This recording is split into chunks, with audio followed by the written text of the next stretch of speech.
Anche Venezia con Mestre è in lutto per la scomparsa di Giorgio Napolitano, fortemente legato a questo comune, così nel ricordo di chi lo conosceva bene, come il giornalista e politico veneziano Nicola Pellicani, alla guida della fondazione che porta il nome del padre, Gianni, cui il presidente emerito era legato da una grande amicizia iniziata negli anni 50. Un lungo sodalizio politico e umano che ha legato Napolitano a mio padre Gianni, che è scomparso già nel 2006, e proprio Napolitano tenne l'orazione funebre.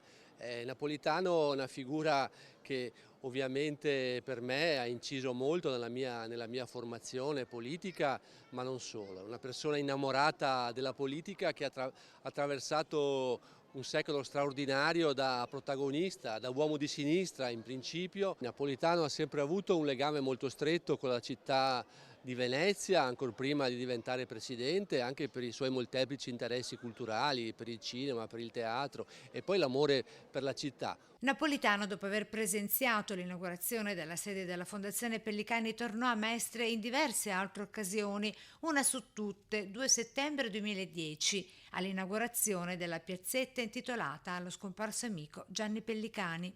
Oltre appunto al legame di amicizia che aveva con mio padre, ma non solo, con Massimo Cacciari, in principio con Luigi Nono e con altre personalità. Ecco, e poi tenne vivo questo legame con la città attraverso la Fondazione Pellicani, che venne appunto, come ricordato, ad inaugurare nel 2007, poi tornò in diverse occasioni.